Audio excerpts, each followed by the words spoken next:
Hello, ladies and gentlemen. I am the Admiral, and welcome to episode 108 of Under Construction. This week, I've talked about it, I've yammered about it, I won't stop talking about it, I keep talking about it. We're finally going to do the terrain work for this section of river that has been a thorn in our side for so long. Since we're working up here in Lionhead, I figured it's high time that we get this done. So, I kind of need to remember how to do it. It's been so long since I've done river work that I've very nearly forgotten all of the nuances to it. So, I mean, I think we need to start off with a bigger brush. And we're really showing off why we should have done this a while ago, because it's getting increasingly more difficult as we work on this area more. See what that's doing? I click a couple of times, and it acts as if I've held it. So that's not good. That does not help us. It does what you might call the opposite of helping us. Anyway. I'm sorry that I'm sniffly still. At least I'm not as bad as that one Minecraft episode that just came out. I just made another Minecraft episode, and in which I learned that I cannot read. It's kind of weird that I'm making stuff in the wrong order, but Minecraft is not nearly as much of a commitment in terms of time and effort as this is. I'm not saying I don't want to do this, but I really want to play Minecraft. I really want to play on my modded save and stuff, which is why I did a bit of off-camera work. Because, well, there's some stuff that needed to get done that it's like, well, if I do this on camera, it's going to take up like a whole episode or maybe two. And then, you know, it almost feels like a waste of time. It almost feels like a waste of time. So, I decided, yeah, I'll do this in the time between episodes. Okay, so 99 is not going to do it. Let's try 100. Yeah, that's better. If we can expand that a little bit, it will be a lot better. Yeah. It has this little dog leg in it. If I cared enough about all of the nuances, I would put some rocks over here. Just to show that there is something keeping it going this way. A sniffle. I need to make sure that the edges of this, though, they look okay. Right now, I can't do anything with the terrain. I really can't do much. And when we are in our far-off land working on the next section, then I will be able to do a lot more, because for the most part, I'll be working in the 10-meter grid for a while until we get ready to bring the track in. You really don't lose too much by working the 10-meter grid for as long as you can. Crap. Oh, crap. Double crap. Okay, that's not great. That I don't like. You have to do sort of weird things to really get the river to look how you want it to. And I want this to look a little slim up here, because this is getting close to the headwaters of this river.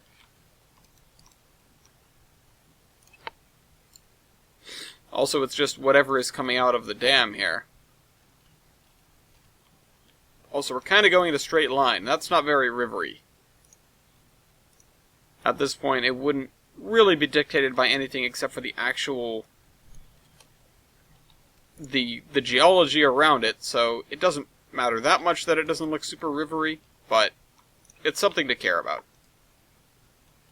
Here's my question. Okay, so we don't have an edge here, so that means all of this needs to get lowered, or at the very least, the edge of the lake needs to get lowered. Yeah, so that we have something like that. And I will use a plateau tool on the edge here to sort of bring everything down to that level that we just made. Because we want to make sure that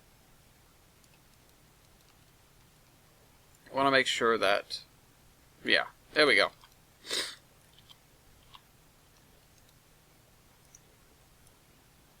There we go. And I'm not sure what I was saying. We want to make sure that. We want to make sure that it looks good. We want to make sure that we actually have a legitimate downward flowing river here, and the water doesn't go uphill first and then down again. I'm not sure if anybody's ever told you, but water doesn't flow uphill. At least not usually. You can trick water into going uphill. Believe it or not. With science and physics. There are some things you can do to water. I forget the name of the effect, but you can make it... Oh, I think the thing I'm looking for is capillary action. So, you can do that, capillary action, which is like, you know when you put a sheet of... Okay, here's an experiment you kids can do at home. Have a cup of water. Okay? If you can't get a cup of water, I'm sorry. Don't pay Nestle to get the water. That's not, that's not good. Don't do that. If you can't get a cup of water, I'm sorry. You should probably talk to, like...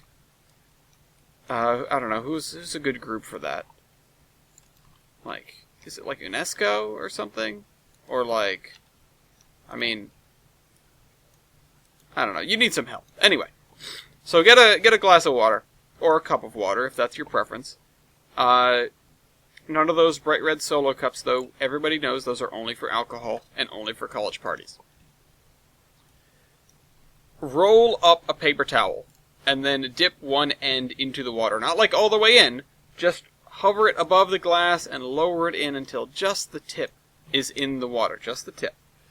And you will probably watch the water climb up the paper towel. Not very far, probably, but at least a noticeable distance. That is capillary action. The spaces between the paper fibers are small enough that the surface tension of the water is actually pulling it up. Above, against the force of gravity. You could make a religion out of this. You could also probably do some cool stuff with it, except that's where it ends. Hypothetically, I'm sure the thought is, okay, so we just cracked infinite energy, right? If we can make water go uphill, then we can have water flow uphill and then downhill through a turbine and then back uphill just by its own surface tension. Absolutely magic. We just solved all the world's problems. Those of you that couldn't get the glass of water, now you can get the glass of water. So, unfortunately that doesn't work because capillary action just sucks water up into the material. It won't let it out. If you could somehow get capillary action to be, what's the word? To suck up more, increasingly more water, then I guess you could do that. But it still would take effort to get the water out of the paper towel. That's not something that you can do. I would say that we're capable of doing, but we're not capable of doing it because in order, the concept that we're talking about here is unlimited energy, and that defies physics. That said, there are some prospects for close to unlimited energy. I mean, we've been talking about fusion power for years.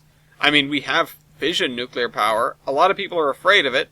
I mean, kind of, in some cases with good reason, because, I mean, I'm sure everybody here has seen Chernobyl, or at least has heard of it. I'd love to go to Pripyat someday, but that's neither here nor there. It actually is there, but that's not the point I'm trying to make. So, nuclear fission is what you think about when we're talking about a nuclear power plant. It's the same thing between Chernobyl, 3 Mile Island, and, well, the USS Enterprise and all the other nuclear submarines that we have and all the other nuclear carriers that we have.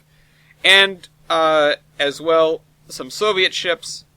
There are, well, Russian ships. There are some icebreakers that are nuclear powered, which I think is just, that's the epitome of Soviet Russia right there. But also they have some cruisers that are, or I guess you could call them battle cruisers really, that are nuclear powered. They have 4 of them. I think one of them works. Who would have thought that maintaining a nuclear powered battle fleet is expensive and difficult? Who could have predicted that? Yeah, just so extraordinarily rough. No, not 18. 108.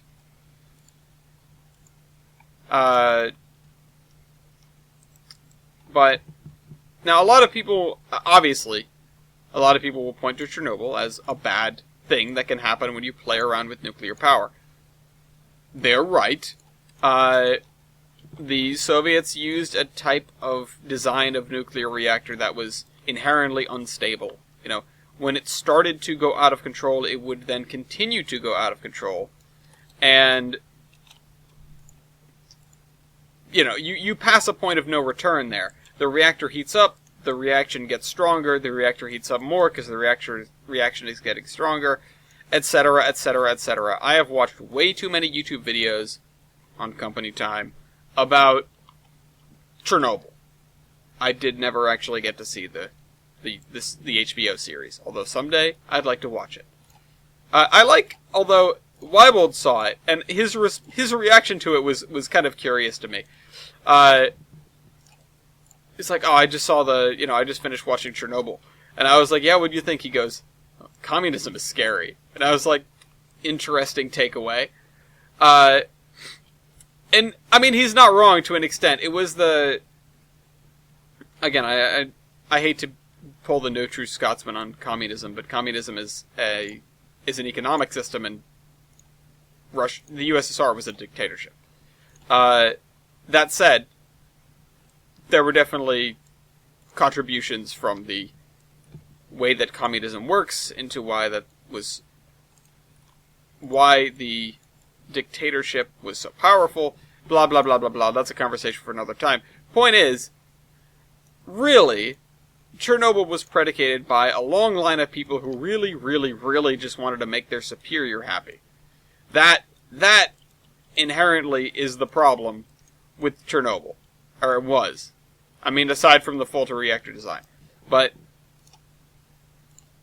passing the buck along of responsibility to the next guy up in the chain every time, and not stopping to think that this is, or, well, certainly people stop to think that, but not stopping to, well, stop the catastrophic thing that they clearly knew was going to go wrong. Or by they, I mean some people. Some workers knew was going to go wrong. So, the communism is scary. Yeah, I guess. But more like blindly obeying what your boss says is scary. At least that's my take. I didn't watch the series, so I don't know how it, Clearly Russia was upset by the series. Because allegedly they're going to make their own series with blackjack and hookers, and also they're going to show the true truth of Chernobyl and how it was actually a CIA operative that destroyed the reactor and caused the meltdown. It was those pesky Americans. Right. It was all to make the Russians look bad, of course. Even though one of the other reactors in the Chernobyl complex also had an incident. That was probably the CIA too, honestly. That definitely was the CIA. You know how the CIA, tried hundreds of times to kill Castro and failed every single time? I don't think they could have gotten the reactor to go off if they were trying. Literally, all we had to do was leave the Russians alone with their own reactor. And they managed to blow it up. Sorry, Russians. Although technically Ukrainians. Let's be fair here. You know how Austria doesn't get the blame for both world wars, and they definitely should? Let's not blame Russia for the incompetency of Ukraine here. Although, again, they were both under the USSR. And also, Austria didn't really start both world wars. But, people talk about that Germany started both world wars, which, they were the major player in both world wars. I won't say they didn't start World War II, because they definitely did. But their leader did, and he was Austrian. Oh, the plot thickens. Maybe it's not Austria that likes to start world wars, maybe it's just the Austrian people have a penchant for it. Although, I don't think anybody checked if Gavrilo Princip was ever thrown out of art school. Or didn't get in, I guess. For those not history savvy, Gavrilo Princip was the guy who assassinated Franz Ferdinand, which kicked off the start of the First World War. Again, both Austrians. Him and Adolf Hitler. Do you guys pronounce it Adolf or Adolf or Adolf? I'm not sure which is correct. I'm sure one is the German pronunciation and one is the, the anglicized, the American version. I don't know. Okay, so I guess now that we're done with that, that was actually fairly straightforward. I kind of wish we had done that earlier, but here we are. Now that we've done that, I guess we should move on to other things. What though? I don't know. We can continue working around here, but we need to get the trees over here. So let's go over here. Okay, so did we finish all the grass over here? That's what we need to check. Do we have the shrubs on the... No, we don't. So we need to have the shrubbery on the edges of all of the grass. Now, for those who wonder what assets I use, just read. I feel like... So I make this series partly so that I actually have a reason to make this map. But I also make this series because it serves as a sort of really janky tutorial for how to make a good map, at least in my opinion. Naturally, we've discussed where my opinion falters, and, the things that you don't necessarily have to do that I say you have to do. Don't take my word as the word of the Lord. I am not the god of route building. I am not the god of anything, really, except for incredibly sexy manliness. But, I kind of wish Madison was here to, kick me for saying that. Honestly, I deserve it. But I try to set sort of rules of route building, rules to live by in terms of getting stuff like this done. That was a mistake. Don't do that. Pro tip number 527. So, also it's getting warmer in here with me running Tane. Of course it is. Now, number one on the list, I don't actually know if this is number one, but consistency. If you're doing something in one place, you want to do it in another place. If you are changing biomes as you go through your route, make sure you take a look at what that looks like in reality. And also, do take note of the fact that in reality, the line between desert and, high desert or plains, grasslands, that sort of thing, it's really blurry. It's really fuzzy. Unless you're going up to the tree line, at which point, boom, suddenly you're in a different world. The line between where one climate ends and the other begins is pretty fuzzy. It's, it's, not exactly the most straightforward thing. And I won't say I'm looking forward to it, because I'm really kind of not. I'm very apprehensive at the prospect of moving into the high desert when I eventually do the huge section of Geiger Mountains that we need to do. But the fact of the matter is, that's something that I've never done before, but I'm looking forward to figuring out how it should look. Okay, so, end of the day, we're going to come back here, and we're going to tree everything shy of this line. And I want to make sure that we can actually tree everything shy of this line. Uh-oh. So I'm going to try to... Yeah, ignore this road as crap. But, so I am going to try to get everything shy of that line squared away. Now, we're not going to be able to do it over here, but we really need to start working from this location and working in this direction. So, alright. So, these fields... Oh, that's right, that's what I was doing. That's what I started doing and didn't finish yet.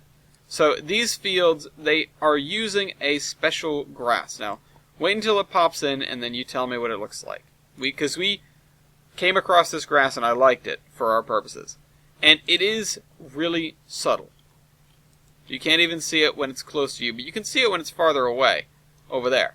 it gives just enough texture that it looks a little bit more realistic. Although this area, I really can't see anything. Oh yeah, there we go. It absolutely was not showing up. It absolutely is not showing up. Okay, there it is. So it gives just a little bit more texture. This is what we need to start transplanting to all the other green fields that we're using right now. That is a tall order. That is a very tall order. I need to also add some buildings over here. I think over here... No, I didn't add any other buildings. I need to add more fencing and buildings to make these creameries a little bit more unique. Let's try to do that before we start to work on the really boring grass. So, I'm going to need farmhouses. Now, I'm guessing that these farmhouses are DLS. Let me check.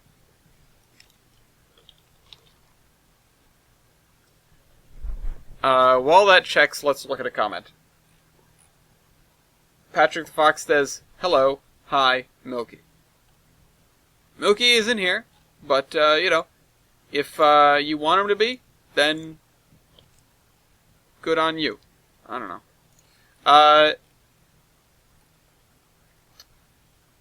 KS1 Productions.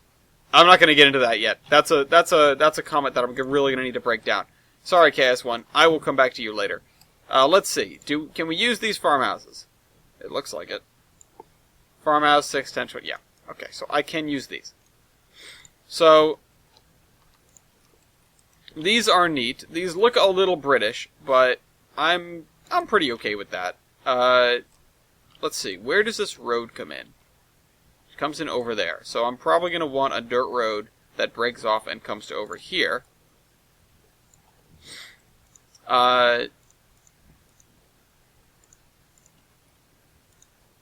With this.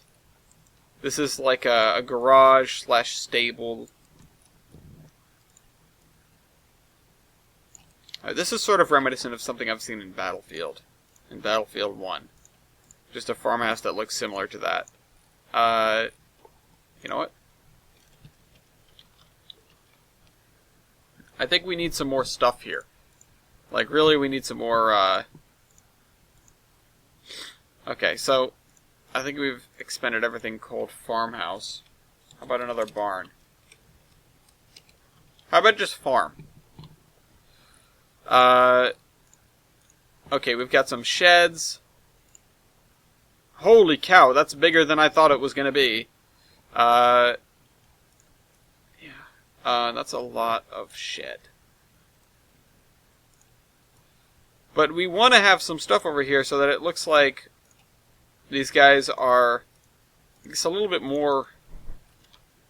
Yeah, no, those are huge, though. Those look like they should be half the size of what they are. Let's see. Is there a small one? Farm shed smaller.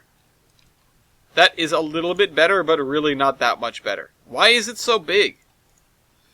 Or why is that so small? Okay, we have JR Barnes. Oh, can we use the JR Barnes now? Hold on. JR Generic Barn. JR Generic Barn with Silo and JR Generic Barn Weathered are both installed from the download station. So I do want to use both of these, but I think that we are needing to be a little bit more sparse with the buildings here. Although I need a couple of buildings here. I need a couple more buildings here.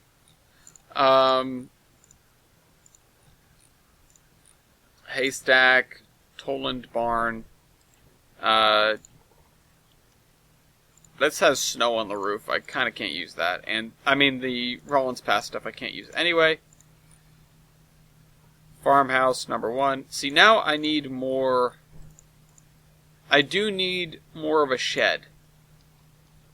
Oh, this is neat, though. I'll use this somewhere else. Hold on. Let's go somewhere else with that. We just spread the buildings out. Spread the love out.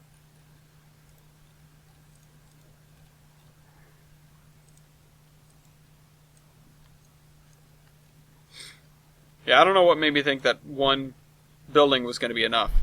Obviously, these guys need a farmhouse, and they need all sorts of other stuff.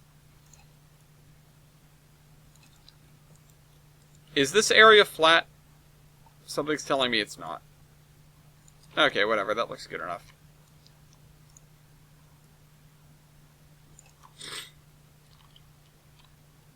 That actually looks pretty good alongside that. Let's go back to the top. Aussie farm shed. Alright, we're still trying to focus on farm number 1 over here. Because, well, frankly, it's kind of important.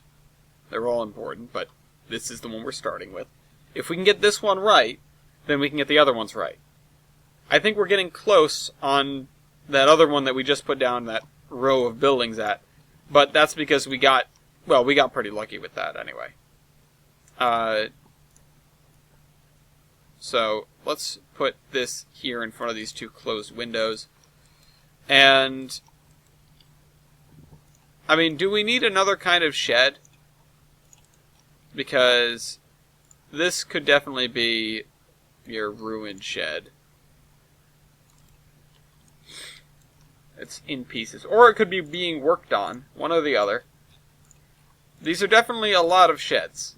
Those are looking more like garages, though. Chicken farm. Oh, that's a sound. Yeah, let's talk about things we don't want. We don't want the chicken farm sound. We have this. This is like a stable. But honestly, this is not bad. I've seen stuff like this. We just need to spin it around so that it's facing this. Although we need a way to get like farm equipment into the back, so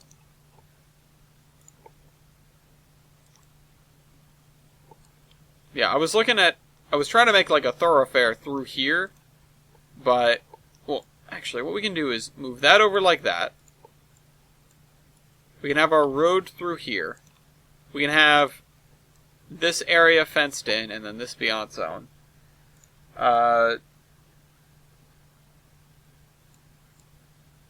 Alright, pull this back a little bit.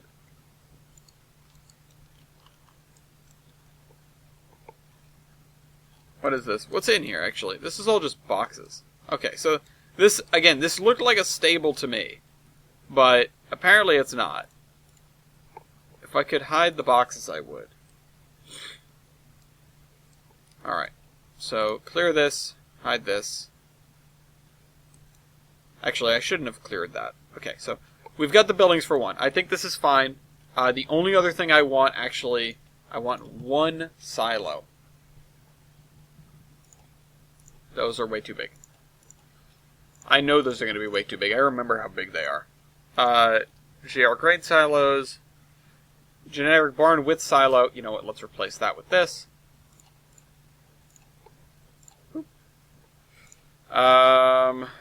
Building silo. Farm silo, barn silo. That's what we need.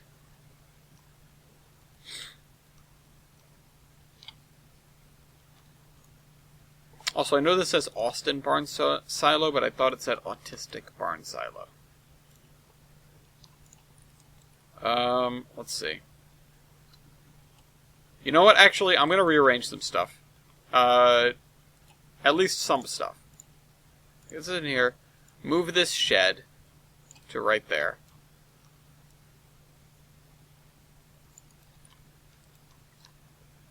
I'm going to put this here.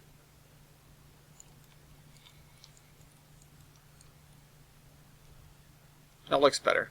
We can still have a thoroughfare there. This is still like a garage almost. And naturally we have everything else for the cows. Clear that. Let's work on this one. Open this up. Yes, I'm inspired by this.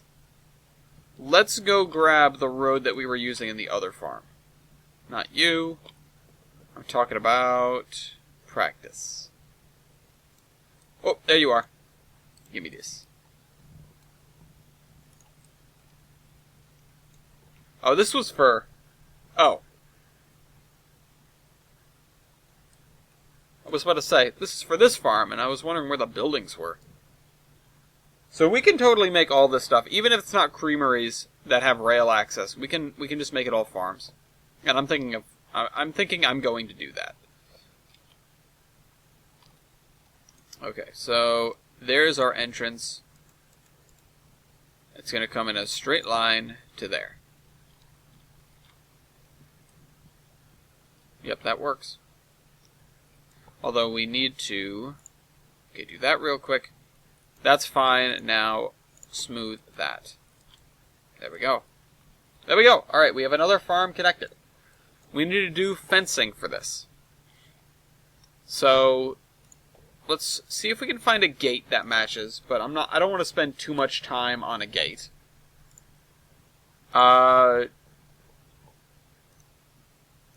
Siding gate. Okay, those are neat. I can look at those in the future. I'm not sure if they are JR, or third party, I mean. Stockyard. Oh, this is cool.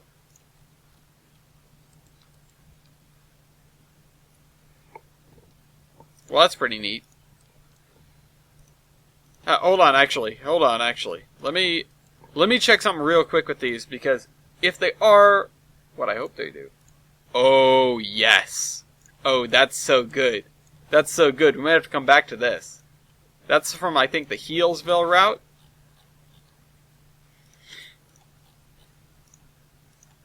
Okay, all these siding gates. Yeah, I really need to use more gates. Dang. Okay. Mesh gate, Rusty 01. Mesh gate, Rusty 02. So, let's use these two if we can. If they are large enough, which I think they might barely be. Yeah. They're not lining up, but they are barely... There we go. There we go. We got some gates. We got us some gates. Alright. I'll have to come back to those. Let me make sure I can use those. Mesh gate. Ouch. I need a fence.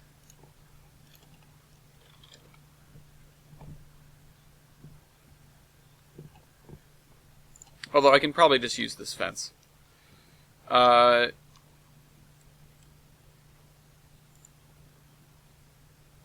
we go. Yeah, mesh gate 6 feet.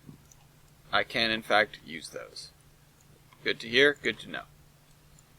I'm going to have this fence end here so that cows could get out the back of this building, or livestock in general can get out the back of this building, and that doesn't seem right at all. Something says I need a database repair. I don't know about you guys, but that ain't right. Whatever. If you guys are looking that closely at it, I've got bad news for you. This map isn't that good. Okay. Plug this right into the side of the building there. I like how this building has a little grass on the side of it just for additional texture. Makes it look nice and good.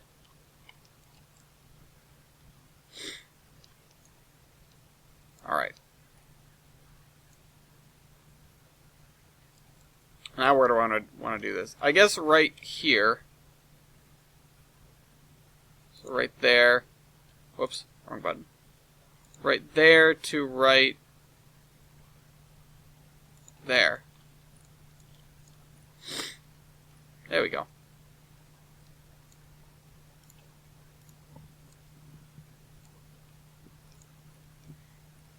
Okay, so we boxed this in. This looks good. I am going to need a platform. A freight platform here. I'm also going to need an invisible industry. A multi-industry. So let's get a platform. We'll probably use this at all of them. Platform. Car cross coal platform. No. Generic platform. Oh. that may be good to keep a note of in the future, but that's not what I need. Invisible platform. New Haven platform. This is for the New Haven station. We might use that somewhere. That thing's lit. People platform. Platform shelters. Rockport Freight Depot. That's not it.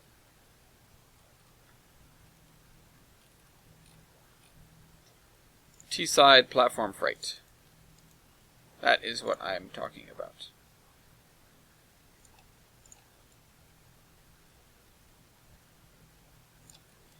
Okay. And we didn't push this building close enough to it, I think. Although... yeah, that's fine.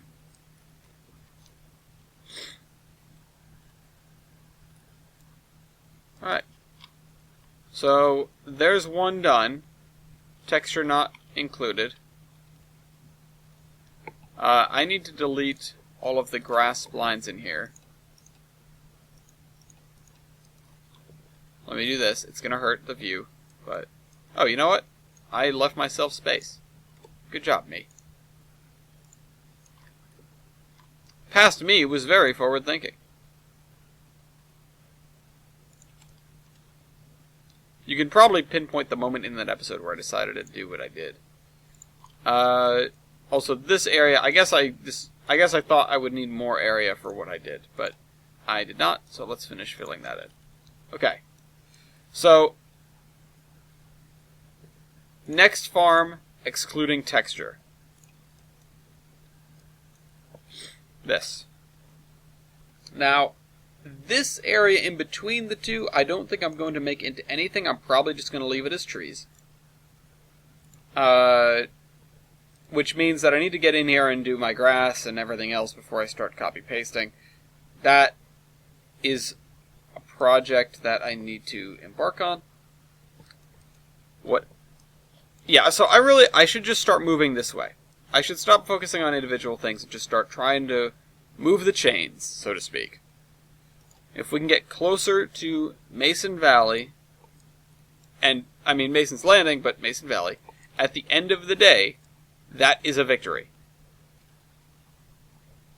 So what do I need over here? I need the edge of forest grass. That is this.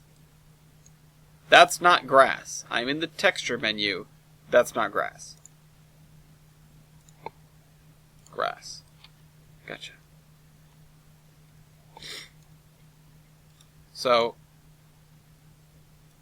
the other thing is, though, that I backed this away from the edge of the water there, and I probably don't need to do that. I probably could have run it up all the way to the beach. I don't know why I initially decided not to do that, but in the future I might think twice, looking back on this. Anyway, D.T. Cheney writes, "Hey Bombs, I just want to update you on my route. I'm still working on it, but I did lost some work on like 35% of it, but I'm trying to redo it. See, I'll talk about that in a minute. I still don't know what era my route is. I can't make up my mind about it, but just going along, just slower it out because my job now, if you want to see pic of the work, I can't show you. Well, it's a shame. Well, when you get far enough along, we're only a few weeks away from a route review.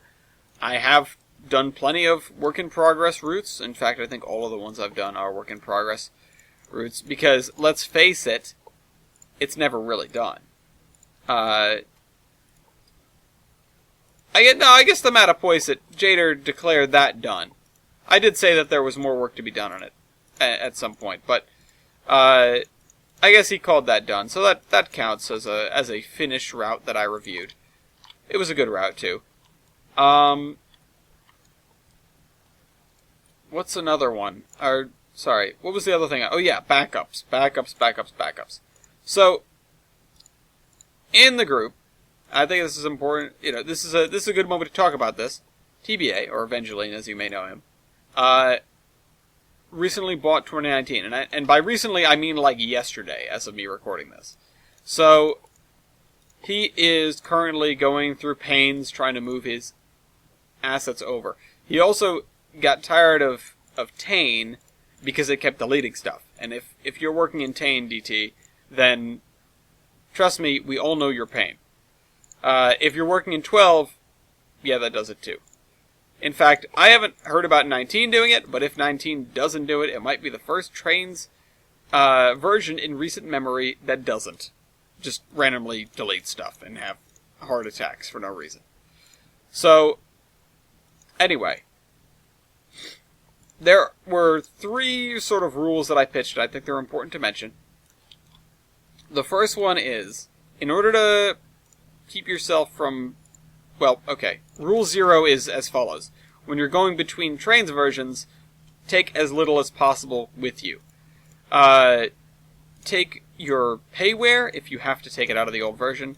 Take the things that you made, if you have to take it out of the old version. But everything else, unless it's vaporware, as in the original site has gone down and there's no other way to download it. But everything else, re-download from the original site or the DLS, if you can do it. If it's on the DLS. It might take a little while, but it's honestly worth it because you can just tell it to do it while you're not even there. CDPs have a file size limit. I don't know exactly what it is, and I'm not sure why it exists. I assume because of some sort of limitation with CDPs and Trains in general that exists. But if you're downloading a big route, you have to download it in pieces, or a big dependency pack. It has to come in pieces. So that means that, and anybody who's tried to move a huge CDP will know this, Trains will just not work at a certain point. It'll say, sorry, we can't open this. So that's why you want to take the amount of, that's one of the reasons why you want the amount of stuff that you have to move to be as low as possible. That's rule 0. Rule 1 is to make sure you have CDPs kept separately. That way, when you do move up in versions, or when you have to reinstall Trains if something catastrophic happens, then you can just drag in the CDPs and you won't have lost anything. You won't have to go searching for anything, and also you'll probably be a savior among your friends if you have something that is no longer available because the site has gone down. In fact, TBA back in the day managed to get his hands on, or our hands on, the model that we would later use for Dan in the Iron Horseman Chronicles, because it's really hard to get your hands on a shark nose. He managed to seek out the person who made it and privately ask for it. And I really wish that was on the DLS, because I would love to use it for Toolbrint. But anyway, that's neither here nor there. So rule 1 is save CDPs. Don't just download them, or don't just download them, throw them into Tane or Trains, and then delete them. You want to keep those on hand. Rule 2 is to make backups. And I don't mean making other versions of the route. I mean taking the route, exporting it to CDP on a regular basis, and taking those CDPs and putting them somewhere safe. That might even mean not on your computer. Because if you have a computer crash, especially if you've been working on something for a very long time, like this, if you have a computer crash, you don't want to lose every iota of work that you've done. If you have a hard drive failure and you can't recover anything from your computer, if you have your routes, it's better than nothing. You might not have everything, but for the stuff that you make, you're going to want to preserve that as best you can. So, make CDPs on the regular, put them in Google Drive, send them to your friends even. That's what I do. My friends are my backup system. People download copies of Toolbrint from me, and I'm thinking, man, if anything ever goes wrong, I'm just going to go right over to them and say, hey, I'm going to go over to them and say, hey, can I have that back? Can I get that back? I need that. My computer crashed, so I need that version back. But there are also some that are on Google Drive. So that's rule 2, and you could even follow it as a follow-on to rule 1, where if you're downloading stuff to Trains and you have CDPs, then go store them in another location. I would say probably an external hard drive for the amount of stuff that the average person downloads and puts in trains. Not on the download station stuff, but third-party stuff. Again, particularly payware. Because if a payware website goes down, now you're out money if you don't have those assets anymore. And even when it's something like K&L, it can sometimes be a pain. You have to email somebody to let you get another download. It happens. You know, people understand that computer crashes happen, you might need to re-download things, but that doesn't mean somebody's necessarily going to pity you. You bought it, you downloaded it, it's your job to keep track of it. Don't expect to be able to re-download it and re-download it and re-download it, because that leaves the door open to people just sending it to their, sending the link to their friends and going, you can download it from my account. Not that it's going to keep people from just sending the CDP to their friends, but at least that has more of a paper trail. The file was downloaded from this, sent from this person to this person, blah, blah, blah, blah, blah. Don't share payware. People make their money off of that. When you share payware, you are undermining people's work. Yes, even Run 8 payware. So, the next and final rule... Who's that? Oh, it's an email. Hold on. The third and final rule... Oh my god, Verizon, shut up. Is to... And this is an optional one, but I think it's important. Is to catalog stuff, to organize it, to make sure you know what you've got. Because in the event of a catastrophic crash, then at least you know what you're missing if you have a catalog of something. Again, probably saved in like a Google Doc or something, or put on a flash drive, or whatever. If you know what you're supposed to have, then you can do a better job of recollecting all of it. Now, it's, a lot of people don't feel like putting in the time to catalog everything they've got, but it's an option. It's Rule 3, it's the most optional rule. I think Rule 2 is the most important, honestly, because that is your stuff. If you have a computer crash and you lose some freeware that you can't get anymore, that's a shame, but at least you're not out a bunch of time. With nothing to show for it. Not that the boss man, that'd be me, is going to come knocking on your door, tapping on your shoulder, saying, "Can you show me what you've done so far?" But it still hurts to lose progress, and it hurts even more to lose all of your progress.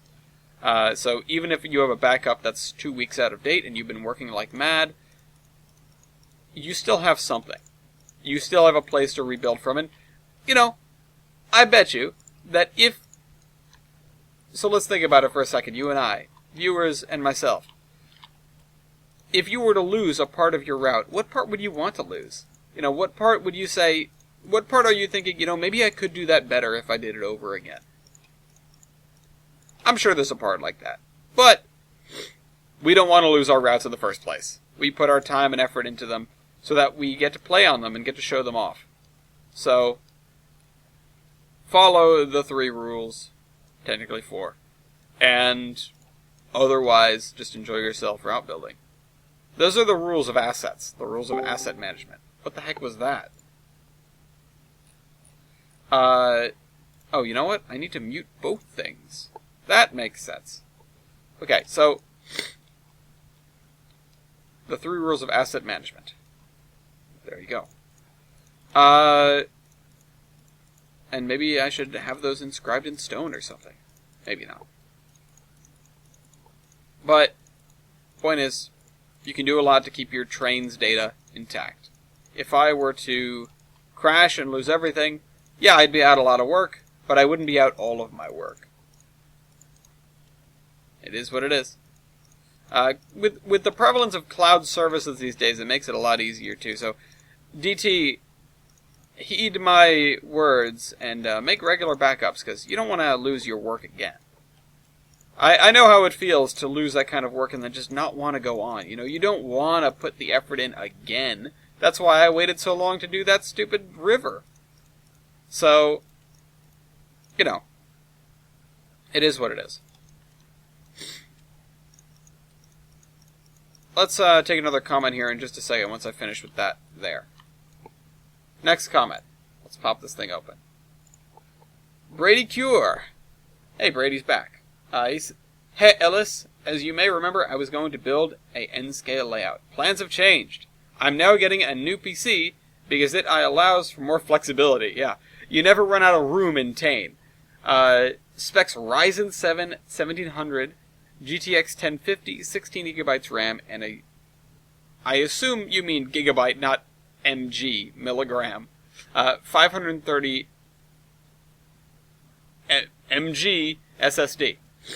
I would, that seems a little low, 530 gigs, if that is what it is. I mean, for me. I am kind of out there, though, because what I have a combined total of 4 terabytes of space on my computer. I have 2 terabyte hard drives. And I have basically filled up one of them, and I regularly have to clear it out. The other one is where I'm trying to move all my games to, but I just haven't felt like reinstalling a lot of the stuff and moving it over. When I get new games, I install them onto there. I should be using it for other things, but... So, I have... No, see, this goes back to Rule 2. Rule 1, sorry. I have Tane installed on the secondary hard drive, because it's a game, so I installed it there. I have all the CDPs for the assets on my main hard drive. So, if I were to have a hard drive crash, I either lose all the CDPs, or I lose the stuff in-game. And because there's a lot of overlap there, that means I basically never lose all of it. Now, that's what I call wicked smart. It really just sort of happened like that, and honestly, if I could do it differently, I might have it the other way around. But right now, things are working out. Hopefully I never suffer a fatal hard drive crash and don't lose data like that, but there's always the chance, and you want to make sure that you've got your bases covered. You need trains insurance. I'm selling trains insurance. If your train crashes, I will help you get all the assets back for the low, low fee of, I don't know. I was going to say all of your payware as a joke, but I just spent like 5 minutes harping on not sharing payware. So, it would sound a little hypocritical even as a joke. But, for the low, low fee of $1 million. That way I can fix all my Volvos. And by all, I mean all 3, including the one I don't own yet. Someday. Someday I'll get that 3rd one. What is this?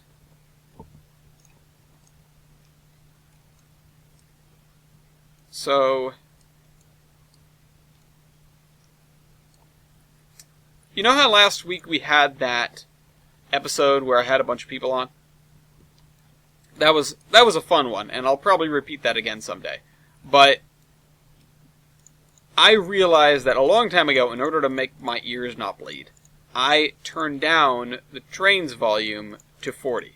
And Bandicam is recording all of the sound from my computer. To 40%. In my mixer, I mean. Not in trains, in the mixer. This is where things get messy. Bandicam is recording everything through the lens of trains. So it's recording everything off of my computer at 40%. Which is why when I had trains muted for a stretch and then had Mason on to explain ATLS crossings to me, in that fantastical blunder, Bandicam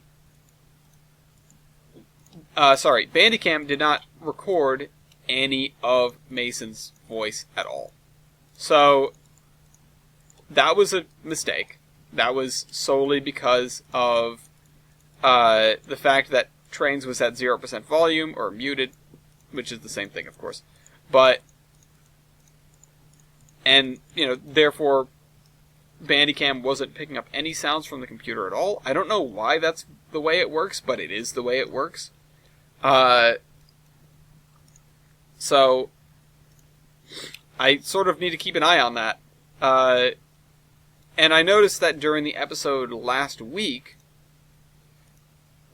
everybody was at 40%, so everybody was quieter. So then I had to go in my editing after the fact, which I virtually never do, and lower my volume so that it was more on par with everybody else's. And I hope I still didn't, like, blow it out of proportion. I took one little listen to it and it seemed okay, but I am notoriously bad with that sort of thing. So, you know, I hope it turned out. I hope it's okay. Last episode. Nobody said anything about it, so that's fine. So I guess it's fine.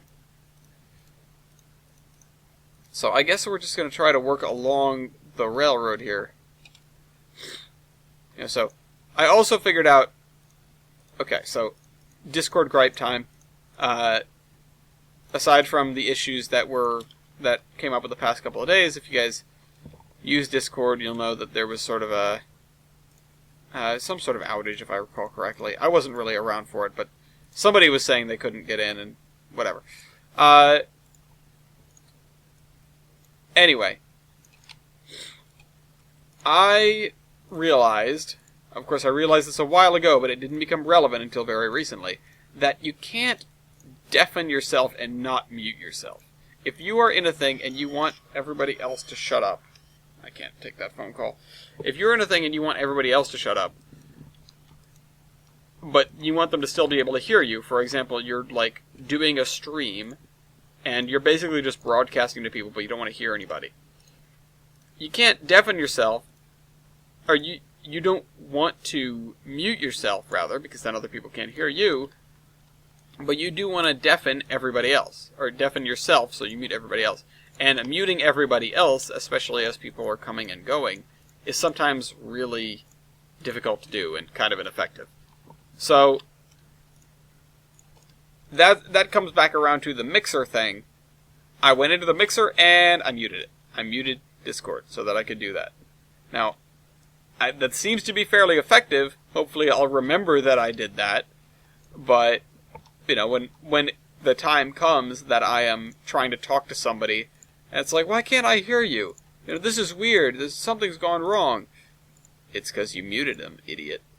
And it took me quite a while to realize that I had muted trains back in the day. So, again, hopefully somebody will remind me that I did that. Either way. Okay, we're getting some stuff around this road here. Again, I think we're just going to try to move along in this direction. I don't know what to do about some of the stuff over here. And I don't really know what to do with a lot of the stuff out there. Although, in reality, it would probably just be tree covered. Maybe with some open swaths for little to no reason. We're coming up on this farm. Also, this area looks like it's supposed to be rocky. So, yeah, I don't know what to do about that. I'm thinking I'll just sort of block it off here, and then, you know, keep the trees in this area, and then do some actual, like, rocky formation looking stuff. But, as we've seen, I'm not very good at that. So, I don't know. We will have to do some experiments. Like I said, I'm going to cap this episode off with some copy-pasting, and then maybe some cleanup after the copy-pasting, and then cross fingers and hope that we don't get too many crashes out of all those trees that we just made, because then we can start to move forward. I didn't do more work on Lionhead because of the treeing that we have to do around there. I didn't do more work on things like the construction site up on the VMR, and that sort of stuff, again, all because the trees are really, they're part of the next round. If we do any texture work or stuff like that, it's going to be overwritten by the trees. I kind of wish there was a setting to disable that, but, oh well, here we are. Something that I could do, possibly, is copy-paste the texture and then just do the trees themselves later. But at this point, I'm still not sure if it's the trees themselves causing the crash or just the act of copy-pasting. It just happens every time, so I don't know. I haven't taken the time to do that much science. It's so sporadic, it's hard to do real good science with it. I mean, I guess if we decided at the end of this episode that we didn't want to copy-paste trees and we just did texture, then waited a few episodes, or I just came on here and worked, I guess, and saw if we got a crash out of it, then that would be conclusive. Sort of. Partially conclusive. If we got a crash, it would be conclusive. If we didn't get a crash, it would be inconclusive, but it would indicate that our theory that it's just the trees is correct. Now is time to remember the scientific definition of a theory, which is basically just something that hasn't been proven wrong yet. We have theories about the nature of the universe, and the only reason that we have those theories and that we uphold those theories is because nobody's proved them wrong yet. We can't really prove them right unless we, talk to God. Hey, how did you make the universe? How do physics work? Can you explain like I'm 5? So, yeah. Listen, if we get up there and there are some pearly gates to knock on, I want to have a sit down with the big man and just suss out physics, because, man, some stuff is weird. What even is dark energy? There was an XKCD about that earlier. It was... You guys know the joke... What is it? At this point, 2% milk. At this point, I'm not sure what the other 90... I'm not sure what the other 92% is, and at this point, I'm too afraid to ask. So, it was like, 37% of it is dark matter, and the rest is dark energy. That's what it is. That's what milk is made of. Actually, I would assume it's light matter and light energy, unless you're having chocolate milk. But that's just me. I'm no milkologist. In fact, I'm lactose intolerant, so I'm like the opposite of a milkologist. I should not. I'm barred from milk studies. But these days you can go to college, get a degree in milk studies, and only be $400,000 in debt instead of $500,000 in debt. If you pick something less useful. So, maybe it's for those of you who are thinking about what sort of profession to go into. Maybe pick a trade and skip the whole debt thing. Just a thought. But really, it's because I want less competition in my field. Don't anybody here become a civil traffic engineer. Don't you dare. I'll come to your house. I need my job. My coworker and I were discussing the other day how they basically can't replace us at this point. Or not they can't replace us, but that we have become so valuable because of the mass exodus that's happened in the department. So, I can do nothing. I don't do nothing, because obviously I don't want to get yelled at. But, what are they going to do? Fire me? And then be in a worse position? I don't think so. That's right, guys. Don't try to do good at your job, but just try to make yourself indispensable. That's so much easier to do if you're like an IT professional or somebody in computer science. If you are writing code for something important, and you are the only one who knows how it works, you are indispensable. They can't get rid of you, because the other guy won't ever figure it out. Not saying they're dumb, just saying that, oh my god, have you ever pulled open somebody's locomotion world after they've spent, hours and hours in it? It doesn't make any sense to you. It makes tons of sense to the other guy. But, holy cow, it's like, I would say it's like speaking Chinese, but plenty of people speak Chinese, more than one person. It's like speaking Chinese when you don't know Chinese. There you go. Okay, so I think we're going to have another farmhouse set up over here. Let me throw down a farmhouse of some description. Farmhouse logs, farmhouse. Yes, farmhouse. I have no idea what this is. This is neat, but does not look... That looks like it belongs... What the heck? Well, hold on. It looks like it belongs in Skyfall, first of all. But second of all, why is there a picture of the house on the side of the house?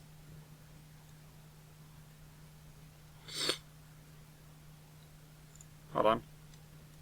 Womp. Wait a minute, no. Oh, that doesn't want rolling. I was going to turn it upside down. Like Inception. Alright. Farm. Back to where we were. Barn, 4 winds. This looks way too good. Alright, asset manager, tell me. 4 wins. Is it from the DLS? Drumroll, please. Brrr. It's taking an extra minute.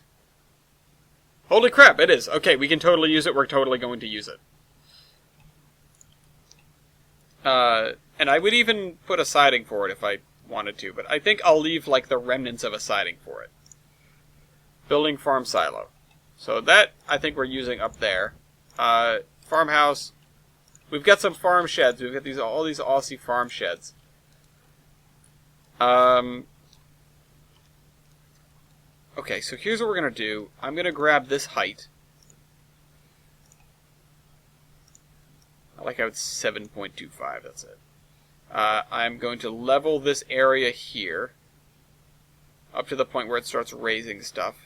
And this is going to be where our farm is going to be.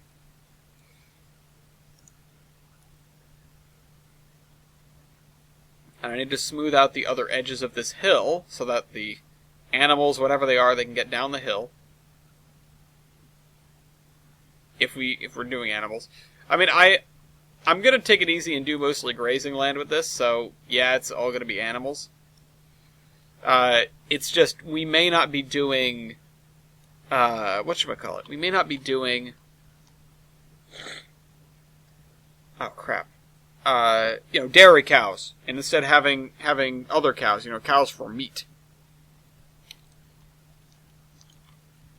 So, maybe it would make sense that we... Wait a minute, how come this isn't, this is on a grade, I assume. Gotcha. Come on. Just help me out here. Just help me out.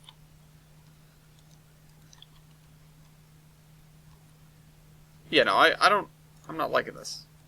I don't like where this is going. Let's just lower this out. It'll be fine the way it is. We can get this barn in here. It's nice enough.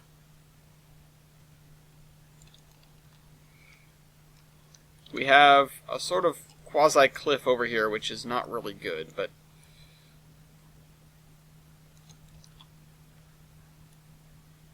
But I guess we're gonna just have to live with it. Come on, pull it out a little bit. Make it a little less sloped. Let's make this less terrible. This is the kind of thing that literally nobody is going to care about or notice. This is even beyond most of the nitpicky stuff that I tend to poke at. But it's like, yeah, we need to make sure we have the right slope for the cows. They could get down that hill. Some of them might trip and fall, but that'd be funny. It'd be like cow tipping without any of the effort. Okay. So we have that, we have a shed. We have a shed. I think I want a couple of silos. I think I want more than one. Farm building 5.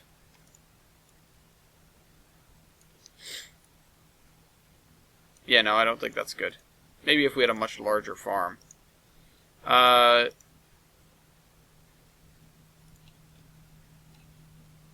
That's neat. We could use that in the future.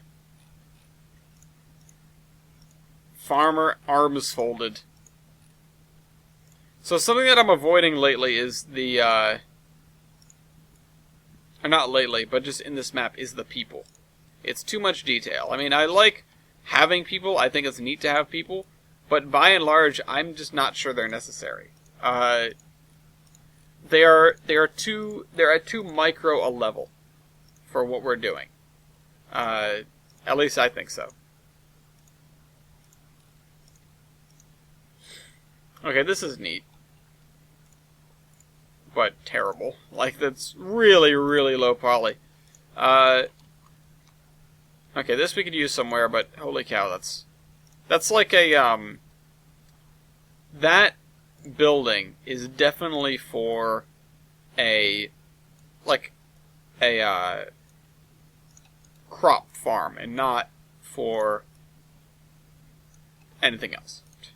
It's definitely for a crop farm and not for a livestock farm is the word I'm looking for.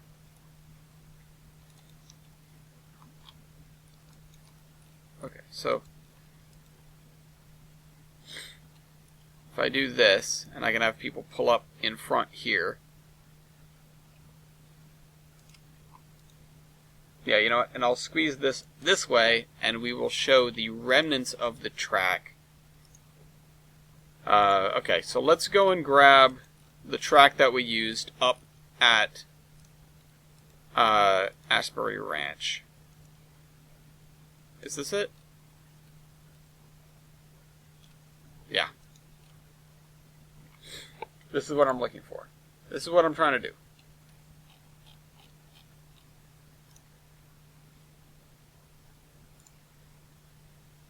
Boop. And we also have that tie spline there to use. Oh man, look how far we've come. I love that. I love seeing that.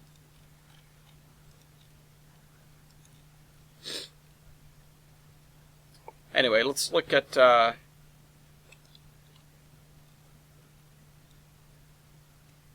yeah, this.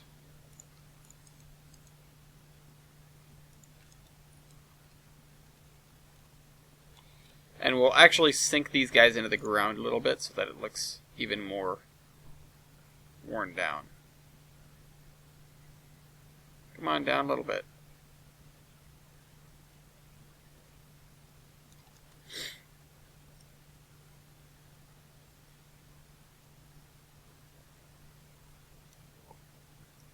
Down a little bit.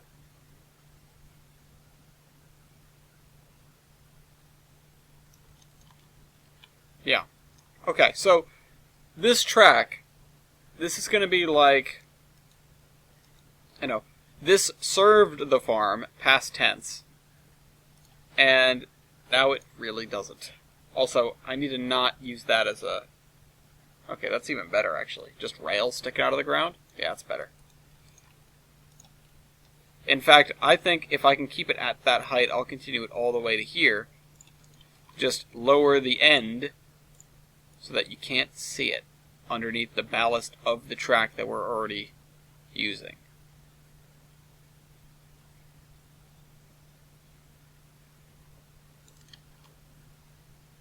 There we go.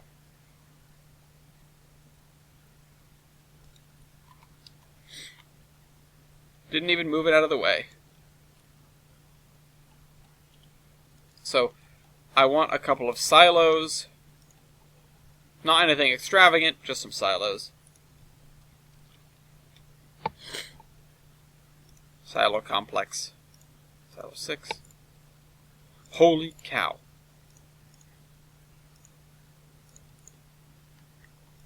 How is this a silo?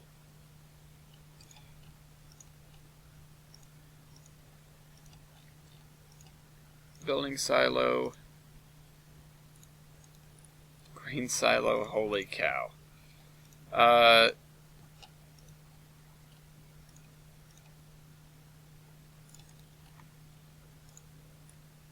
You know, I'm going to do this. I'm going to put these two like this. And have them angled. No! Have them angled like so.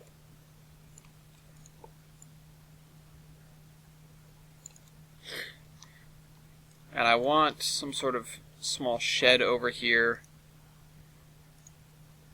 What the? Whoa! Alright.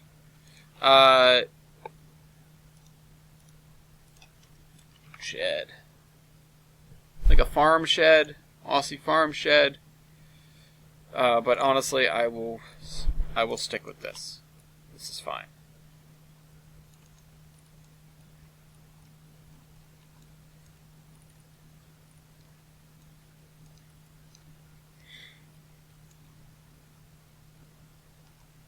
Okay. And we're going to need to fence this in as well in the near future. So we're at a minute 14. Or an hour 14.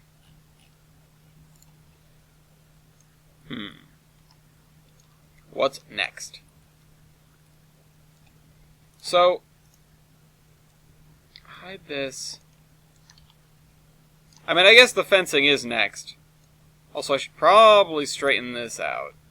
Because that looks bad. That looks better.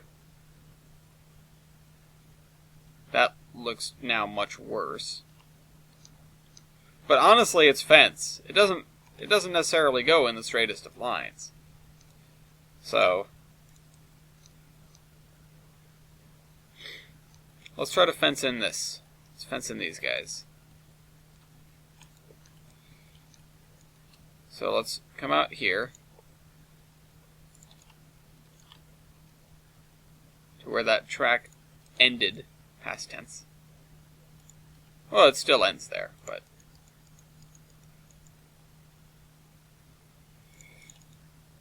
I'm going to cut across here. I'm going to go up this.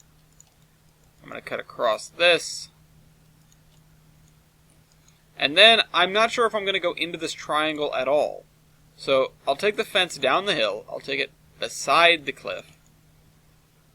And I think I'll stop it right there. And I'll just bring it across.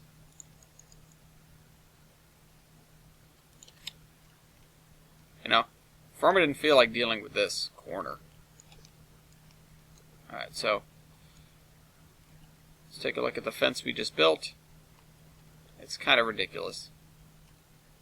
But it's really not that big of a deal if it is kind of ridiculous. It's a fence. Honestly, it's a fence. I hope it isn't offensive to anybody. Ha ha ha ha ha. So, the other thing I was thinking of, and I mentioned this in the other one, is bringing the fence down, or bringing the farm property, I guess, and bringing the grazing area down to the water. Now, how to execute, uncertain, but I'm thinking about it. I think I want to attach the fence to this shed garage thing. I'm not really sure why, but it seems like the kind of thing that I can do. Let's do that, and then let's continue that actually in this direction, and then shift click, and then shift click again. That way we're going in this direction. Actually, no, sorry. I'm going to cut this back to... Actually, I'm going to get rid of this. I'm going to get rid of that piece of fence. I'm going to make this piece of fence more or less straight there. We'll lose this corner, but that's not the end of the world. I'm going to make these guys line up together. There we go. I won't do it here, but I will do it there. So here, you can see the water, but you can't get in it. And then I will cut off a small piece of the water so that the cows, or whatever they are, can graze a little bit. And I think something else I'm going to do is make this a lot more shallow. So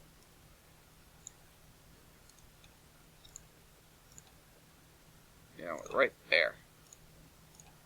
Nice. No, no, no, no, no, no, no. 0.48.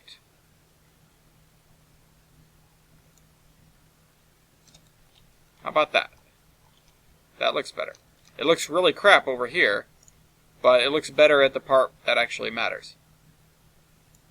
Now, I mean, we have to think about this all from the point of view of the train, you know. We don't want to go too crazy on scenery that you won't see, but we also want to make sure that the scenery you do see is good.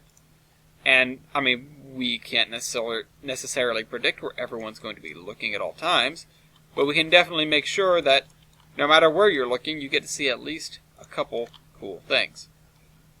This being one of them. I'll put like a speeder shed there or something, because, I mean, look at this. This is just prime opportunity. Straighten that out. I mean, look at this piece of land here. What else could this go to, honestly, other than like a, you know, something for signaling? How do you get to it? Not really sure, but that's not important right now. The thing that I could do actually is bring a road down off of the highway across here and then over to here. And if there be a little parking area here, it would mean you'd have to walk across the bridge, but this is the 50s. Things are not nearly as stringent as they are today. So, uh-oh. What the heck did Graham send me? Yeah. It's never good. Alright, actually, I'm gonna go straight up this. That looks bad. But I can't do anything about that. I mean, I guess I could just use a different fence, but I kind of like this fence. I like this fence quite a lot. Okay, there. And then we'll go around the corner. And I'll actually... No, I will go above the cliffside there. Because we don't want the cows to fall down and get stuck against the fence. It's a little bit less land, but most of that land is just rocky, and it's not consequential. I'm trying to think from the farmer's point of view here. That's what you need to do. Not specifically the farmer's point of view, but when you're designing, think from the point of view of the people who would be designing in your world. If you can put yourself in all sorts of different people's shoes, then you can figure out explanations for all sorts of different things. Okay. So, we have our 4 creameries in. This is going to be forest, this is going to be forest. We already boxed... we didn't box this off yet with grass, but we did with this. We need to box this off. There's going to be some grass, or some forest down here, and then some grass up here. As for the shoreline, I don't know exactly.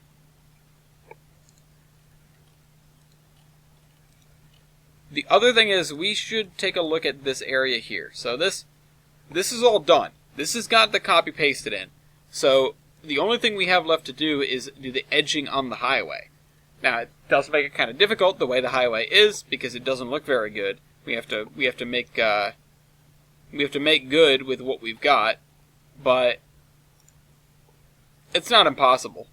It's just a little bit tricky.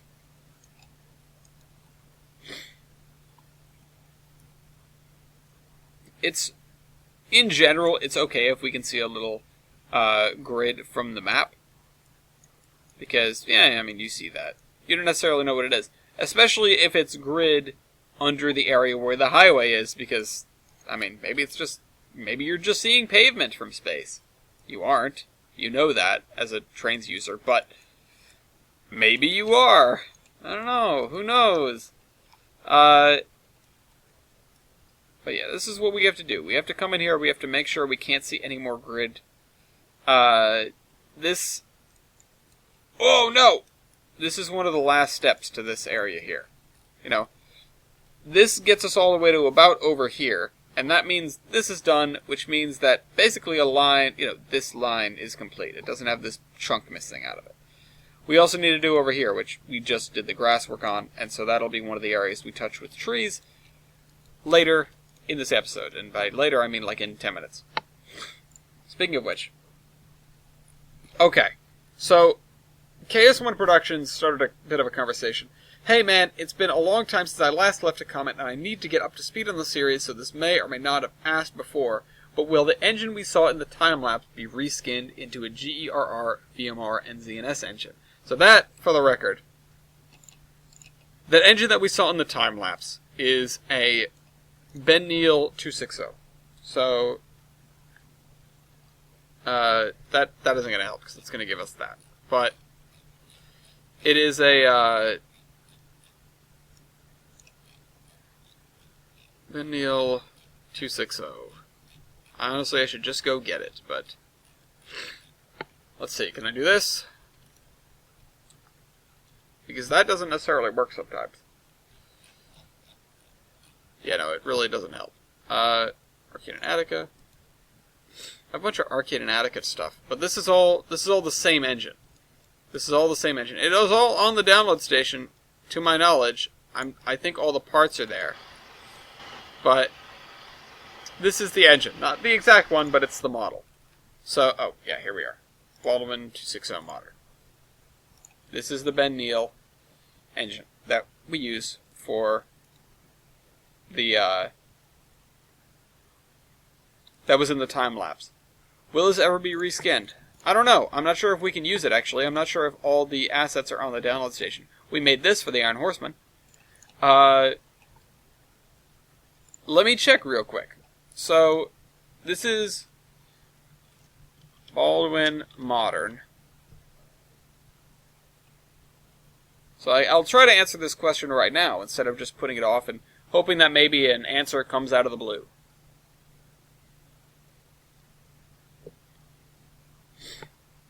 Baldwin Modern 260. So this Baldwin 260 Modern, Baldwin 260 Tender Modern. So these are it. If we list dependencies recursively, everything is actually available. So these, theoretically, if given permission from Ben Neal, could be reskinned and put back up. Based on the fact that we have all these Arcade and Attica engines, it makes it seem like, yeah, that's a thing we can do. Also, the GER 1240 engine is not working as I can't find the PB15 on the DLS and it says unavailable. Any way to get around this problem? I don't know what you mean. I don't know what GER 1240 is. Actually, you know what? I assume that is... hold on, what do we have for a Gilson Eastern? We have this. This would... Okay. Be quiet. This would be the 1200 series, I think? No, these are... Oh, I need to go to staging. This is 1320. These guys are on the DLS, I think. The other guys aren't. But we can use those. I believe so, at least. Let's go into here real quick, because this is how I keep track of it. There are 4 different classes of Pacific that the Gilson Eastern uses, and that's just one of them. And 1240 would be in, I think, the final class. So, yeah, there's the 900 class, 1000 class, 1100 class, and the 1200 class. So that would be in the final class, and I think that is... So, drum roll, please. I think that's the model we use for Bell, is the last class. Come on, load it in. So yeah, this is the 1000 class. This is the 900 class. 1000 class, and then you guys... Oh, whoops. Gosh, that's loud over here. I'm sorry about that. That's the 1100 class. We're the 1200 class. 1240. Is that you? I guess. This would be the last... yeah, I guess this would be the last class that they had. So it was these guys, and then these guys, and then those guys, and then these guys. So this is the 1200 class. 1240 would be one of these. And I wasn't aware that we actually got reskins for these yet, and I definitely didn't think they were on the DLS. So you're going to have to clarify as to what you mean. Anyway, Brady Cure, do you mean the Olive Branch time-lapse? Yeah, okay, just clarifying, okay. So, I don't actually know what engine you're looking for.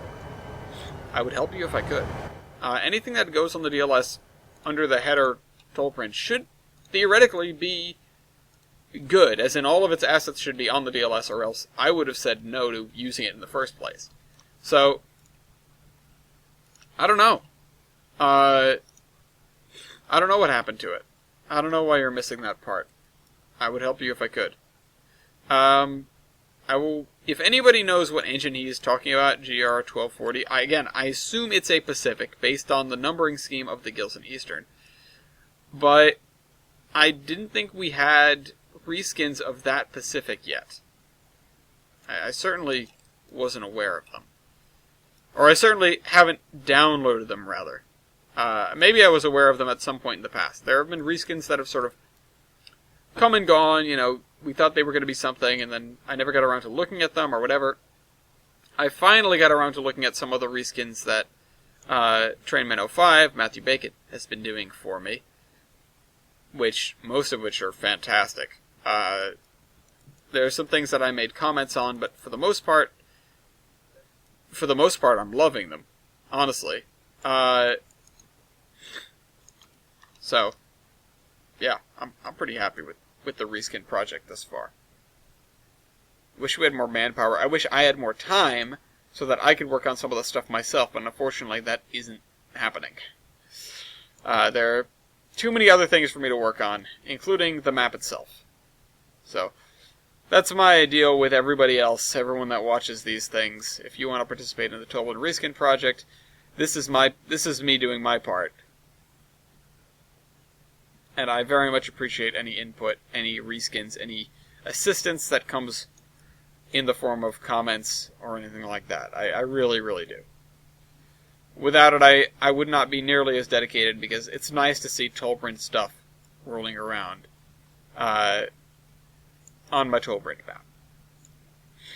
The other thing I did the other day was kind of a dramatic reveal that showed that not only is this in the same cinematic universe, I guess, as the Geiger Mountains Railroad, we are also just south of Timmeros. It's off the north end of my map. So, actually, I wouldn't say just south, but it's up there.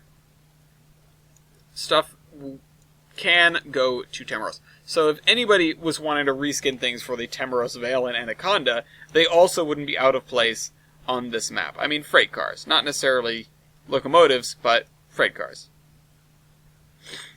You could also say that...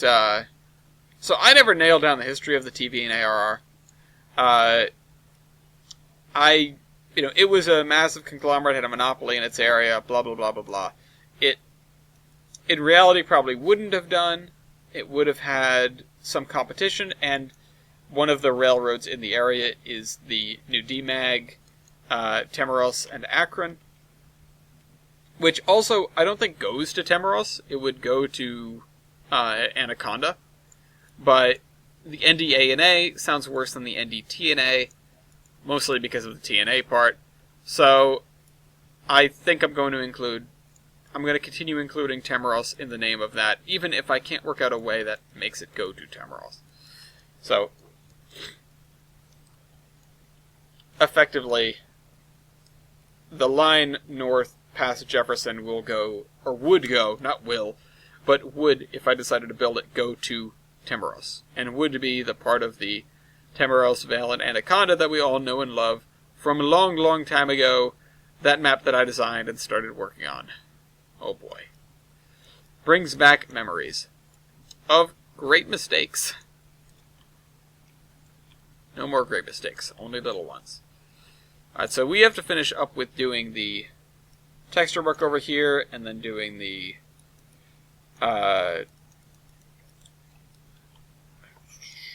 texture work, followed by grass, followed by going and doing a million tree copy pastes and hoping the game doesn't crash before we run out of time in the episode. Actually, though, I sort of hope it does, because that means that gets that out of the way, and it won't crash later.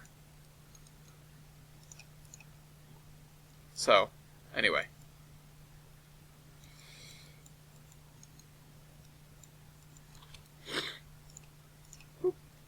I'm trying to make sure I'm using different kinds of grass here. I also should probably lean more heavily on my dirt texture for the side of the road. I'm also not sure if I should do all the really close-in grass stuff, because, frankly, who cares? But part of me wants to do it, especially on the downside. On this side, maybe not. Maybe it's not as important. Maybe I don't need to do it. But on the lower side, the slope, especially considering, I think you can see that from the tracks, yeah, it's important enough. So, I think we should be done. We shouldn't have any... Well, we have this stuff. But this is all area that I'm not really sure what to do with. We need to just get in here and bite the bullet and texture it. But I'm not certain how to execute that. So, I'm just going to drag the paintbrush along, and things are going to be a certain color, and this will be our base color, and we'll fill in that middle part later. And that is not my favorite green. Grab it from over there. Yeah, over there. Paint some green there. Paint some more of the similar green here. This is what I believe I was intending originally. But the fact of the matter is, it's hard to get in here with grass and trees. The thing that I should be doing, or would be doing, is when I copy-pasted stuff, just going over the road, and then later coming through and moving trees onto the areas that don't have trees already. So, realistically, what I'm doing is not what I should be doing. I should be placing trees by hand, is what I should be doing. But I am above that right now, so I'm not going to do that. What I will do, however, is come over all this area with shrubs and make it real shrubby. And that will atone for what I've done so far. That will make it at least a little bit better. Alright, cover that. Cover that. Alright, give me this.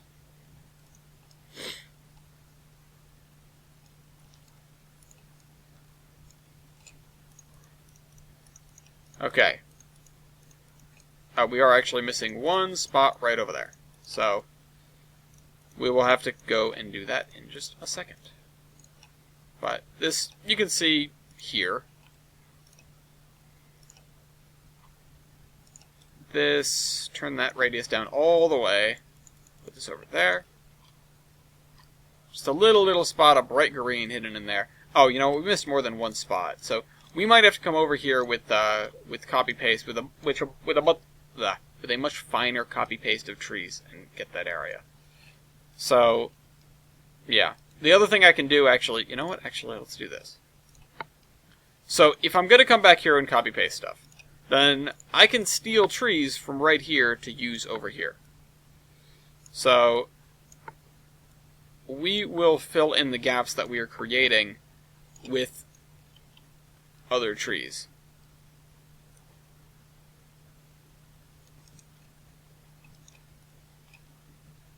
Come here. Come here. Come here. Yeah, and that's the way. I like it. So now we need the smaller grass, so we can do up the edges of this, and this will be the last thing we do before we start going to full copy paste mode. Now, I just need somebody to open a door. So, alright. I don't want to go crazy with this, but, you know, this area needs work just like the other areas do. Careful, careful, careful, careful. So, come on. I'm on edge. Careful, careful. Come on. Did this move or not? I thought I moved it. Oh, I'm not grabbing what I thought I was grabbing. I was really confused. I was trying to be really subtle with it because it just wasn't, you know, it wasn't quite in the right spot, but it also wasn't moving. Okay, so now we've got to get these sides. These sides are a little bit more of blank canvases. Not that we're doing anything super special or artsy with them. We already know what belongs here. This is to come back to consistency. The other thing that consistency does, other than really tie the room together, what it does is it makes sure that you know what you're doing and that you have a lot less guesswork when it comes to what does this part of the route need. You know, if everything is, I mean, I'm not saying don't diversify in terms of biomes on your route. But what I am saying is everything that's in one biome should look pretty much the same. And as long as you know you haven't left a certain area and, you know, you haven't crossed into another climate zone, which you never need to unless you decide to, then you can use the same set of, textures on pretty much anything. Same set of textures, same set of assets, I should say. You know, it's as much a science as it is an art. You know, picking the right stuff and using it. So, yeah, I'm going to be kind of sparing on the backside here, but I still want to get it right. I don't expect anyone to come looking at it or to come critiquing it. When I am reviewing huge routes, or at least routes that I really can't get the whole thing viewed in a single round, in a single session, in an hour or two, I will basically just look at what I can see. I assume that basically every area of a route, when it's sent to me, I know that under construction routes are different, like as in routes that are incomplete. Not routes for this show. Different under construction. I assume that every area of the every area of the route is more or less done with the same care. Sorry about that. The same care and the same attention to detail. Sometimes I'm wrong, and I'll score a route overly highly because I've found an area or because I just happen to stumble into an area that's pretty good. Sometimes I'll score a route low because I happen to get put in an area that isn't done yet. This actually happened on, I think, Jake Rail's route, the Green Gorge, which I scored a long, long time ago. But he talked to me after, after we had done that, and he pointed out that the area that I was in was an area that still needed work, and I happened to wander into the completed area later in the episode, and I don't remember if I recognized the fact that, the area I'm in now is a lot nicer than the area that I was in. But there were probably things that I could have scored him better on if I had known that I was in an area that was still getting worked on. That said, when I do a route review, it's rare that I go into it with a plan. I don't say, I'm going to go here, and then I'm going to go here, and then I'm going to look at this, and then I'm going to do this. I start it up, and I tend to glance around the route, in Surveyor, but as soon as I start it in Driver and start doing the episode, I am locked into wherever I am. I don't tend to wander or whatever. I just go, alright, this is where we are. This is what I'm going to judge it off of. Because you can use session rules and stuff like that, and I've done similar things on this very route, to move somebody's view to the thing you want them to see. So, if you have an area of your route that is, the best, then you're going to want people's view to be directed there, and not elsewhere. That's, there's your bonus. There's your good thing. There is what will get you some good points. Because if you are presenting to me a section of the route that is the best by far, then, yeah, no kidding, I'm going to go and I'm going to look at that area and go, and again, especially if this is a big route, I'm going to assume it's representative of the other areas of the route. And I'm going to go, wow, this is pretty good. This route is very well done. That's to say you can totally cheat the system if you were to have a really crappy route overall, but you know how to game me. Also, knowing how to game me is really a part of the route reviews, considering how many points, your last 10 points at the bottom of the sheet there, they're all bonus points. There's 10 bonus points. You can't get 100 without them. They're not really bonus. They're like special stuff points. They're impress me points, is what they are. Show me that you're making things interesting. And I'll give those for things that are really cool and out of the ordinary, but I'll also give them for things like horseman references and, like you put certain things on your route that amuse me or whatever. I have totally given points for the most ancillary, random stuff and just been like, yeah, no, that's good job. I find this entertaining because you gave homage to some such thing. Back in the days where we did route build competitions every once in a while, which I wish we could do again, but we just don't have time. I would give extra points if you managed to sneak an Iron Horseman character or two onto your route. And we would actually go through. Some people would... I believe we had a model railroad route build, and Milky built a whole shelf.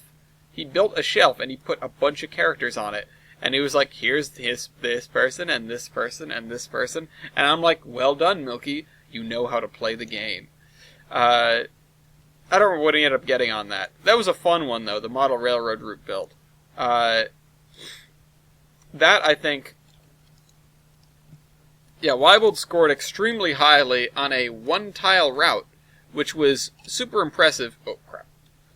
Because we would set minimum tile limits, and you would get docked significant amounts of points for going under that tile limit. But that didn't mean you couldn't make a good route and just overcome that, because the route build competitions, they last a few hours. And so, if you're like me, you will get nothing done in a few hours. You can do a couple of tiles worth in a few hours. That's not a lot. Especially if a route build is demanding that you do like 15 or 20 tiles to get in the range of like a good score. So, people did figure out that if you spend a lot of time on fewer tiles, you can sometimes outscore the people that have spent, that have spread their time out over the appropriate number of tiles. And still, you can come out ahead, nonetheless. It absolutely worked for a couple of people. At the same time, though, sometimes just workmanship isn't so good. People are panicking. The other thing that people did for the route build competitions that was very clever was really ingenious use of pick lists. Now, I talked about last episode how I always forget that I actually have pick lists.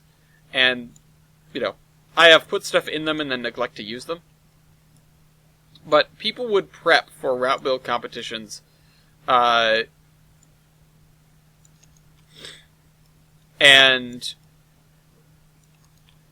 then would, and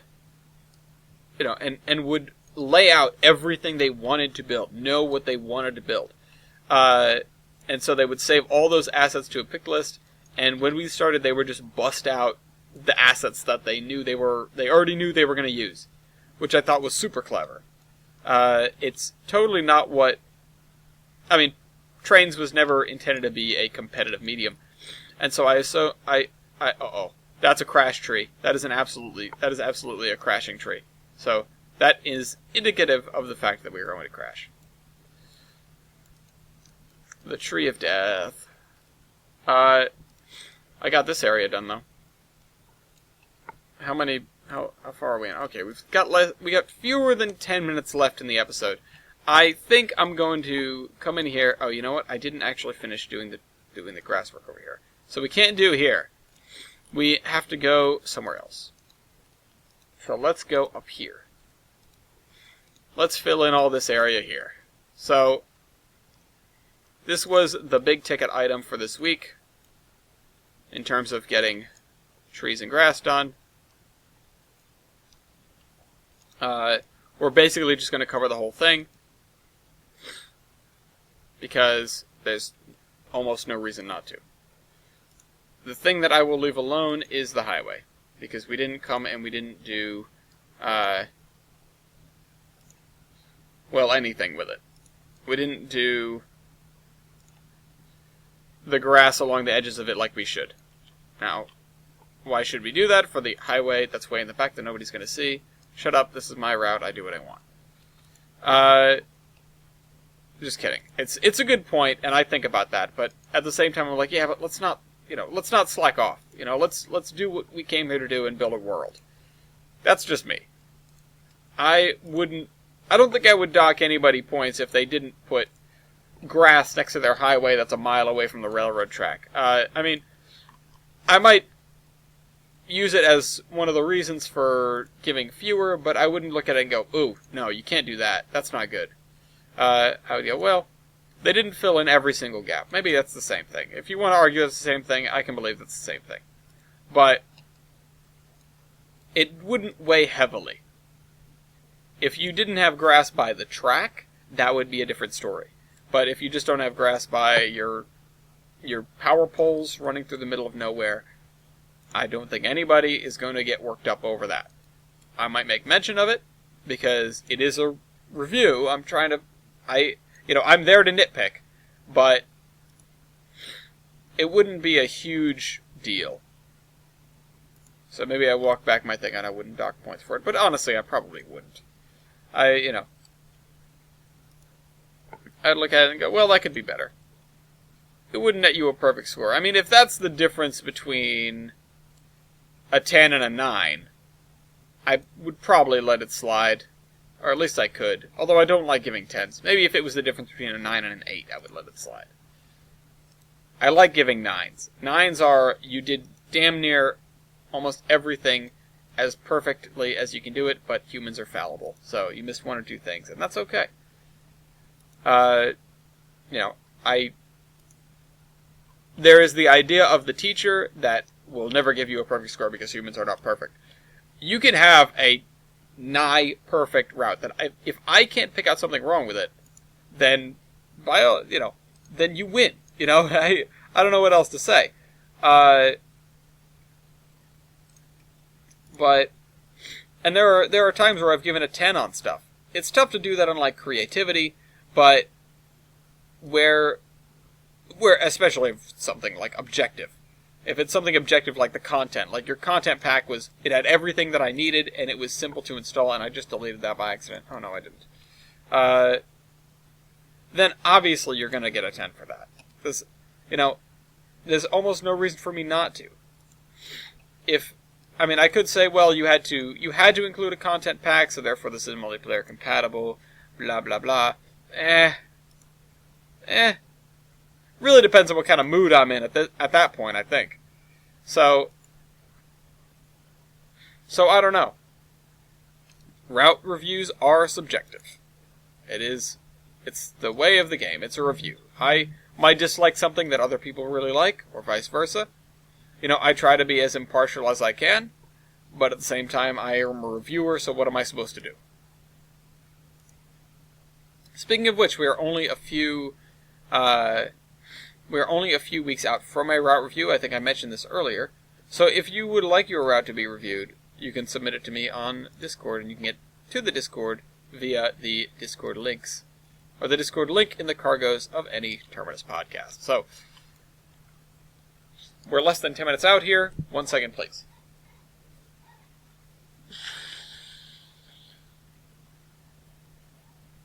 Okay, so something we can do now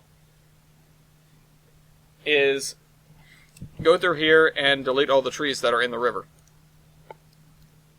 This is the fun part. This is the after show. This is the post show. This is, okay, we did what we needed to do. We did the dirtiest of the dirty work. It's time to do the other things. It's time to clean up our mess. And you'll notice I'm only getting the stuff that's directly in the river.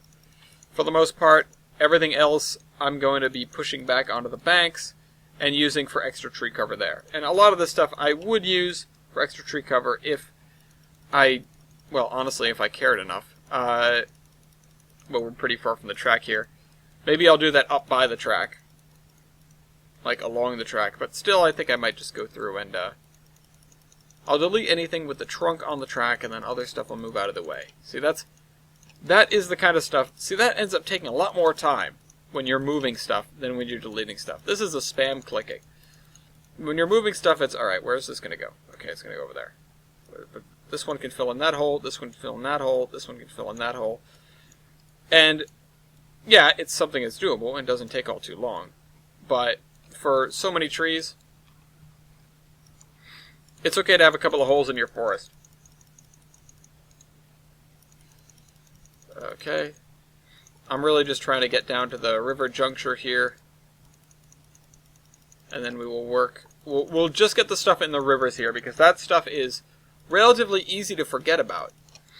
If you neglect to look at the rivers again, it's easy to forget that you've got all sorts of trees in your river.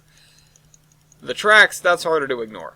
And, I mean, actually, I would say the roads are even easier to ignore than the rivers, but thankfully we don't have any roads over here.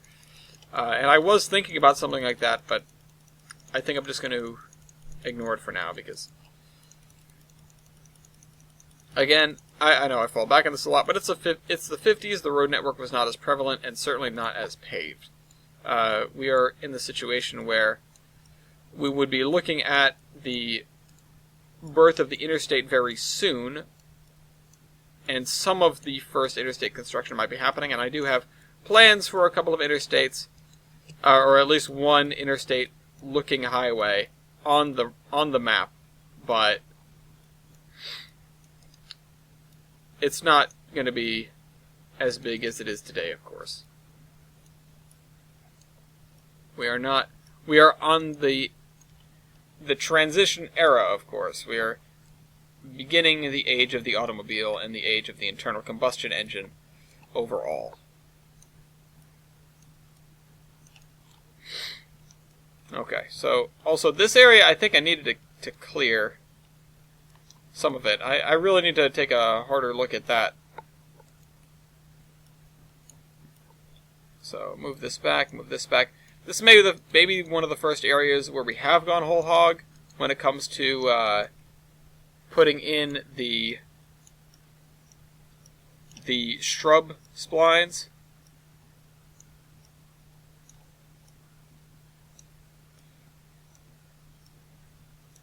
So yeah. Alright, let's do this. Anyway.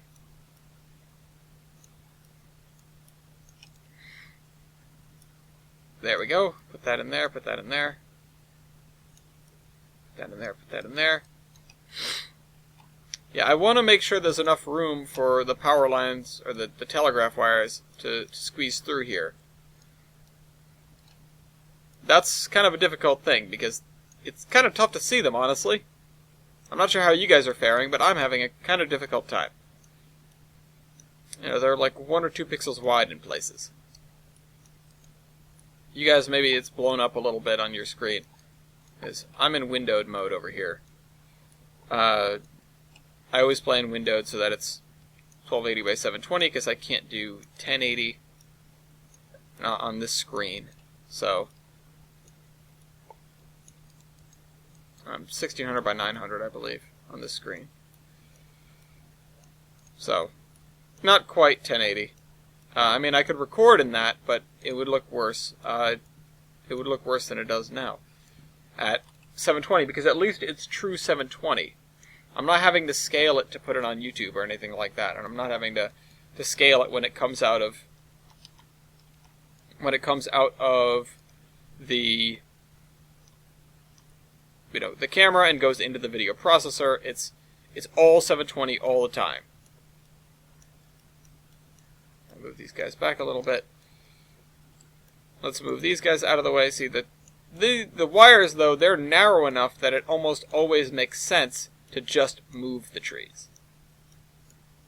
And that way you have dense forest on either side of it, and because I didn't do too much with the grass there, it seems a little bit more reasonable.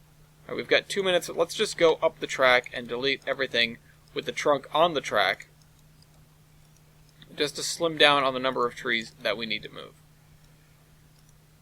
Yeah, see, this feels a lot more like the olive branch, which is not what we want the VMR to feel like. This is a main line. It's not the most well-maintained main line on the Torbern Peninsula, but it is still a main line. And we will need to move most of these trees out of the way. But, you know, this is just a... Yeah, this one's way too close. You know, it's too close to be moved. And we're catching some other ones just because their hitboxes are so big. There's a tree in the middle of the tracks, growing up through the bridge. That's the kind of thing where you typically have to fix that. Yeah, boop, boop. I mean, it looks neat, I'll say that much. It looks kind of cool. But is it, does it make any sense? No. It doesn't. Train tracks aren't like this unless you're happening to go down the magic railroad. Something I might actually make is magic buffers somewhere and just attach them to a portal, and it brings you to somewhere else on the route. I'm not entirely sure why I would want to do that, but it might just be for a logistics balancing thing, like it resets a train to where it was at the beginning of the day or something like that. I don't know. Anyway, actually, these trees can probably all go. And I know we just crossed 2 hours, but these trees can probably all go because this is a construction zone and they would have cleared out this area. So, at least as far as they had to, they would have cleared it out. So, yeah, all this has got to go. Everything must go. And then there are going to be some other areas that we're going to need to clear out because they're not, because they are not supposed to have trees. They're not supposed to be forested, although this is another one. Yeah, there we go. Okay, so we have made some headway. Hope you guys enjoyed this video, and I will see you next week. This is the Admiral, signing off.